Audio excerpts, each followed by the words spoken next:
Hey everybody, welcome back to the Veritas 21 podcast.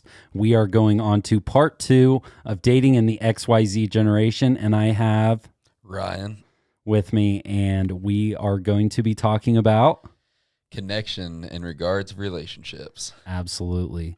So when you hear that, Ryan, what is the first thing that pops into your head? I think of emotional connection, like what two people will build together. Right, and how we will build a relationship, especially in the beginning, because the connection in regards to our generation, I feel, is very distorted. Would you agree with that? Oh, I would 100% agree. And I think that we both recognize this, even in friendships, it's this way. I mean, this isn't just about dating. This is also about relationships in general, all relationships. There seems to be a strong disconnection within those relationships. And I believe part of what that problem is social media. Would you agree? Oh, yeah. And how does social media impact that? And I read something very interesting this week. And one thing is that, think about it like this. A girl posts a picture, or a guy posts a picture on his Instagram or Facebook account. On that Facebook or Instagram account, the picture gets 10,000 likes, maybe like somewhat goes viral because they're a really good looking person. Now, the impact that has, in my opinion, is that now that person values themselves higher than somebody else similar to them, right? It's no longer about who they are. Now it's about their public image on their social media accounts. Have you ever thought of it that way? I have not, up until you said that. Yeah, actually, I think it may have been a TikTok. And on this TikTok, the guy described it as the Vegas effect. See, I've never heard that either. and the reason why he described it as the Vegas effect is because, like, if you're at a casino in Vegas and there aren't really, really good looking people there, but there's like, like if we put them on a scale, there's like 4 and 5s there, but those are the only options that you we have. fall into that category. Oh yeah, we fall into 4 or 5s. I might fall into a 3. Ryan's a little bit better looking than me. I mean, that beard is way more important than my mustache. Oh, yeah. Look at that thing. It's gorgeous. When I grow out a beard, it's patchy. It looks like a damn cornfield. Anyways, so 4 and 5 surrounded around you at this casino in Vegas. And the impact that has on somebody's mind is that, dang, they're really good looking, because you don't have anybody to compare them to. There's actually a lot of psychology behind that. When you don't have somebody to compare that's good looking or bad looking to, they're naturally going to look better than what they actually are. And this plays into how we view each other on social media accounts. When somebody gets 200 likes on a photo, sometimes that can play into somebody's view of themselves. Would you agree with that, Ryan? Yes, I would. And is that why you hang out with me? Yes. Make yourself look better? Yeah, look, okay, so there's a specific reason why I chose Ryan to be a co-host on this specific podcast, and it's because Ryan is so much softer than I am. I'm like a giant teddy bear, dude. You are, man, and that's good. I'm so bold, so I needed somebody to tone that down a little bit. Ryan, what did you find this week as you were looking up some information on this specific topic? Well, what I found is that your emotional connection and everything, you could easily, well, it's not easily found, but I mean, whenever you find that right person and everything like that, if you just get into like, I wouldn't say like right off the bat intellectual conversation with them, but if you just take the time and actually talk to them and not just, like if you're Snapchat users like me, you don't just like send blank snaps. If you actually have conversation with them, you have a better chance of building a connection with them, because if you're just sitting there having basically empty conversation, then it's going to be irrelevant and there's not going to be a connection built. So like people that are too shy to have those conversations and whatnot. Do you think that has a lot to do with people not wanting to be confrontational? I do. To some degree, I guess. Yeah. To some degree. You're good, buddy. You're good, buddy. We're just going to keep rolling. It's okay. Sometimes we fumble through our words, and none of us are perfect, right? Oh, yeah. Yeah. So that should be the view, right? Because just because you got 10,000 likes on a post on Facebook doesn't mean that you are the perfect specimen of a human being. And I think that that's the ultimate disconnection in regards to like what you were talking about, having conversations with people. And we kind of hit on this in the last episode, but conversations with people seem to be very dull and dry and not anything that is of substance. And my question is always going to be on this particular series is, how are you supposed to build relationship on a dull conversation? How does that build? You're not getting to know anybody. Now, don't get me wrong. I do think that takes some time. Another thing I wanted to talk about today is baggage. When you think of baggage, what is some of your personal baggage that you seem to bring into a relationship? And I'll be transparent as well. I'll share mine with you. All right. So, trust issues, definitely. We talked about how I got cheated on and everything like that in the last episode. Right. Not only just the trust issues. I mean, I'm always afraid that they're going to like leave, and I don't feel like I'm good enough. And that's another thing that we'll be talking about here in a little bit that I'm going to bring up. But just not feeling good enough. Right. And it kind of ruins and plays a factor in the relationship. Yeah. Because if you can't love yourself, how are you supposed to love somebody else? Absolutely. Yeah. How can so this also goes back to that other topic that we had brought up, or that I brought up, was the cringy comment of just better yourself. Yeah. and yeah, that makes me cringe, but there is some validity to that. There is some truth to bettering yourself prior to getting into your next relationship. And I'm definitely experiencing that now. I'm getting to know myself, and less codependency on having somebody else to bounce ideas off of. No, you know what? I'm going to be confident in who I am and who I want to become and my goals, and I'm going to set those apart from somebody else's approval or disapproval. I'm becoming the person that God has intended me to become, even without being in a relationship, because this goes back to another thing that I said, was that sharpening the sword, getting you ready for the battle of marriage. And what I meant by that, there was so much to unpack in that last episode. And Ryan, what were some of your takes on that when I said, getting ready for that battle in marriage? Just like getting into a relationship and everything like that. We hit on this last time about the triangle. Right. And how there's you, your significant other, and then God. Right. And whenever it comes to marriage, you need those three. Right. Oh my goodness, my brain. Yeah, you do need those three. And I definitely agree. I wrote something down that I wanted to share with everybody on this particular podcast, and I felt that this goes right along with all the baggage and our role to overcome those problems that we've had in our prior relationships. And this is a message that I would want to leave with people, if I weren't here tomorrow, if something happened. You never know what's going to happen tomorrow. But if I were to leave tomorrow, this is the message I would want to leave to people, because I think the disconnection has led to our own individual loneliness and lack of love within our society and culture. So allow me to read this to you. Allowing baggage to control ultimate connection only fuels your ability to be numb. Failing to recognize the need for a relationship has only created loneliness. Forgive yourself. Forgive those who have hurt you. Overcome, even if it's a sacrifice of yourself, because love is only measurable on your ability to give what is undeserved. Your purpose is not to sit at home, watch Netflix, and finish that damn bag of Cheetos alone. Be you boldly.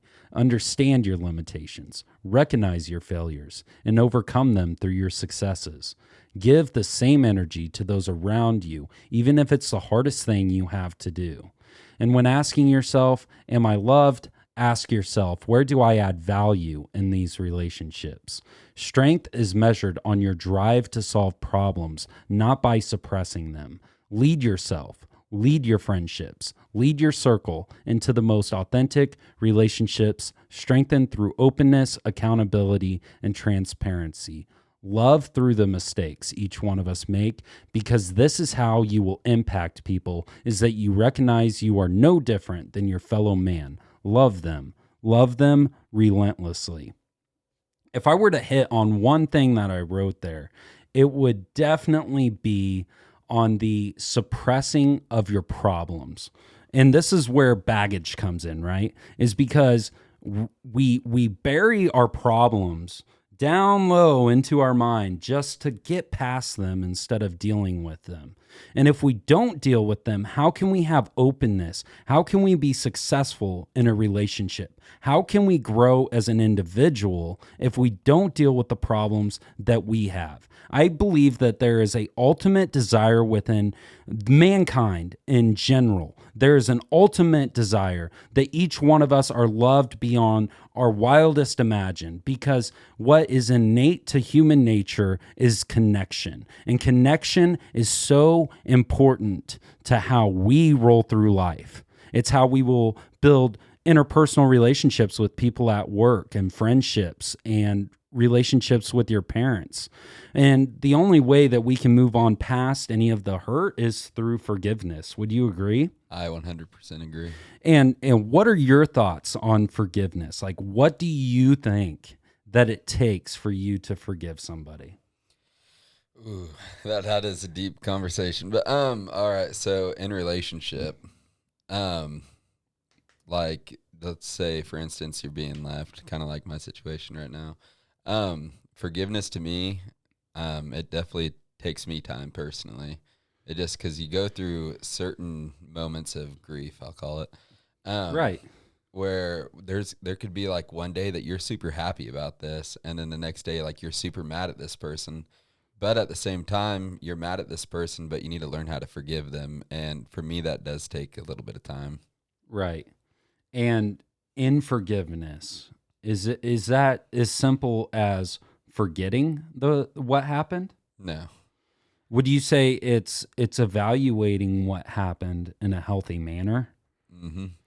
And it's definitely understanding your mistakes. That's something Right. that you read. But and also knowing where like you went wrong and trying to, well, I'm going to say it, but better yourself Right. before like going up to it. Because if, I'm sorry, but out of any relationship, if you had like a deep connection with the person, whatnot, if you guys just like split up, talking right away, and this is something I've learned, talking right away, like after the breakup, is not a good idea, because you have all these mixed emotions. Right. And whenever those mixed emotions plays in, it just makes everything worse. Dude, I And 100% agree with that. exactly. Keep going, man.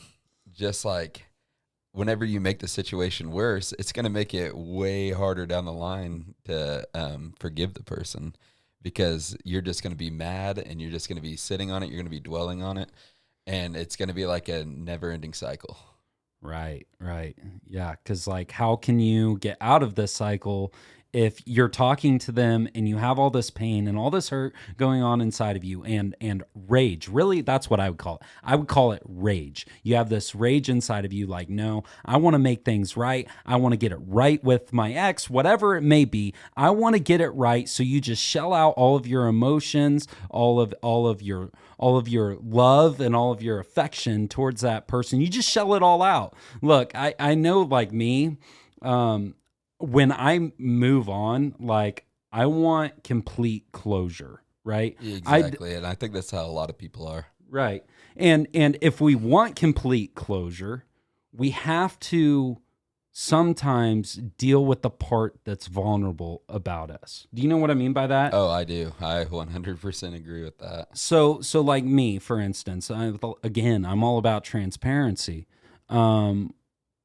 I have made myself vulnerable to my exes in a way that I feel allowed me to move on. Like, hey, look, this is what I'm battling with. This is, whether you care or not, this is how I feel.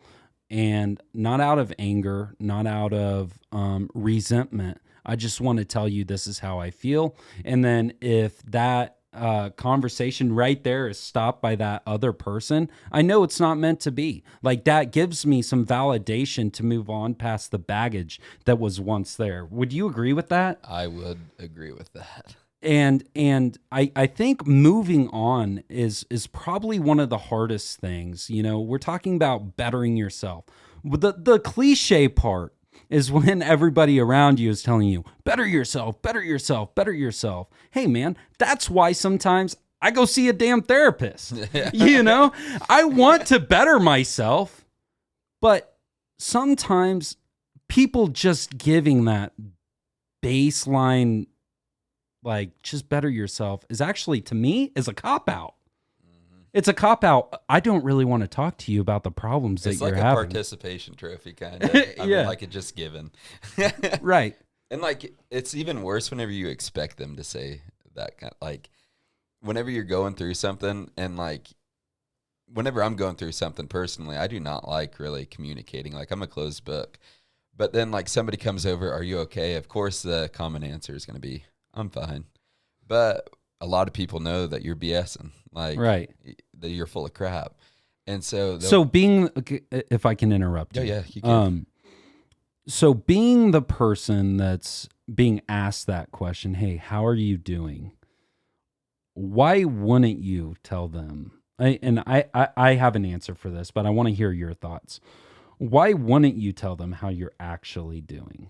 I'm the kind of person that does not like really sharing my feelings, or I don't want people feeling bad for me. Like, right. I don't know. I'm just not that kind of person. I like to keep things to myself, which sometimes makes it worse. But I mean, like, I just want to go at it at my pace and not talk. So then, would you say that if you're in a really close relationship with them, really close friendship, if they have made themselves vulnerable to you, does that impact the way you feed back when that question is asked?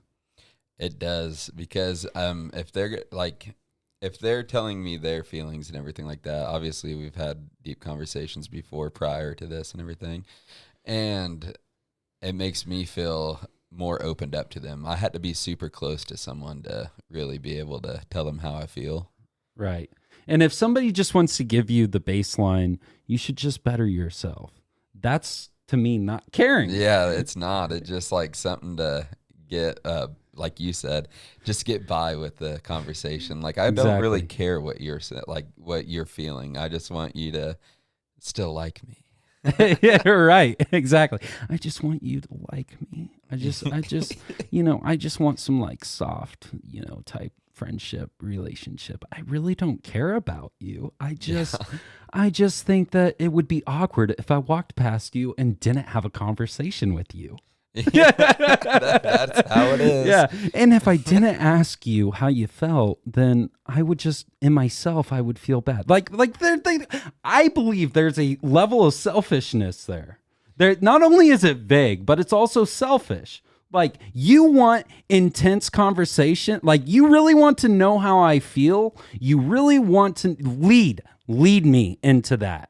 Lead me into that relationship with you where I feel comfortable sharing that with you and being 100% vulnerable with you. And whenever you're saying, like, cliche, like, sayings like that, why in, like, my right mind would I want to go, like, into that deep conversation with you? Like, what's going on with me?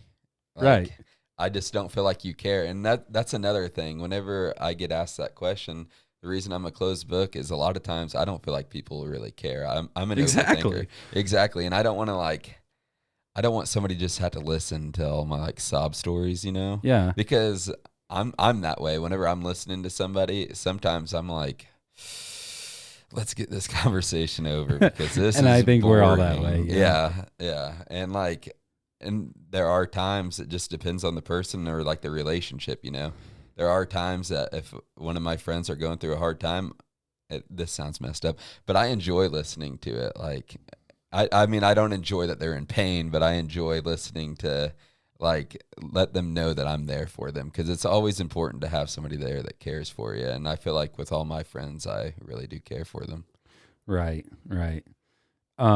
You enjoy to listen to that because in a way it makes you feel like you have a purpose in their life where they feel comfortable with venting to you. Yeah, that, and also it kind of sometimes makes me realize, hey, I don't have it as bad as I could. Exactly. So like that's the whole point in opening ourselves up to vulnerability is that it allows other people around us to see that, hey, you're not alone struggling with the problems that you have. And in regards to relationship, how are you supposed to, like in Ryan and I's situation and dating, how are we supposed to move on to that next relationship if we're not sitting here conversing in a healthy manner to find solutions to the problems and the baggage that we have buried inside of us? You know, Yeah. like I don't get this part of our culture and society that we just want to shut down and just be vague and just baseline crap. Like we need to be connected to everybody. We need to build strong relationships where people understand our differences, but also understand where we're all much alike in our desire to be loved and our desire to move on past these problems that each one of us have. You see, and I agree with what you said there. I don't like opening up to people just because I'm honestly scared of being hurt. Right. And I believe that's the same for a lot of people. So, yes, I do agree that we do need to work on that kind of stuff. But it is kind of hard whenever you had experiences in the past that make it not, because you're making okay yourself to open up. because vulnerability at its essence is opening yourself up to pain, right? That is true. I'm sharing my pain with you. I'm being transparent with you. And if you're not being that to the same level, then I feel that you may hurt me. So that's why I'm not sharing it with you. Mm-hmm. But if you want to build trust in a relationship, that's where it begins. And how does this play into dating? That's the biggest question here. How does it play into dating? How do you move on to that next relationship? Ryan, I think that so far this is a really good episode, but I think that we should stop here. That way we can move on into the next episode in regards to that. I would 100% agree with that. Yeah. Do you have anything else you want to say? Anything else you want to share? I know you looked up a couple things. I don't know if you want to share those things or maybe share it on the next one. I didn't mean to interrupt you there, but I honestly believe that the other things I looked up will be another good conversation piece in the next episode. Okay, awesome. Again, guys, I'm Levi with the Veritas 21 podcast, and this is Ryan. And I hope you guys really enjoyed listening to this episode. As we move forward, it's going to continue to be like this. And I really hope that you guys go ahead, hit that follow button on Spotify, hit that subscribe button on YouTube, and like our Facebook page as I continually post different things, not advertisements or anything of that nature, but just content so that the listeners always have something to look at, maybe some encouragement or some of my own personal philosophy and thoughts and ideas that pop up into my head. I enjoy sharing those with the listeners. So go ahead, hit that like button on our Facebook group, and go ahead and subscribe to the YouTube channel. You guys have a great rest of your week, and God bless. Peace out, guys.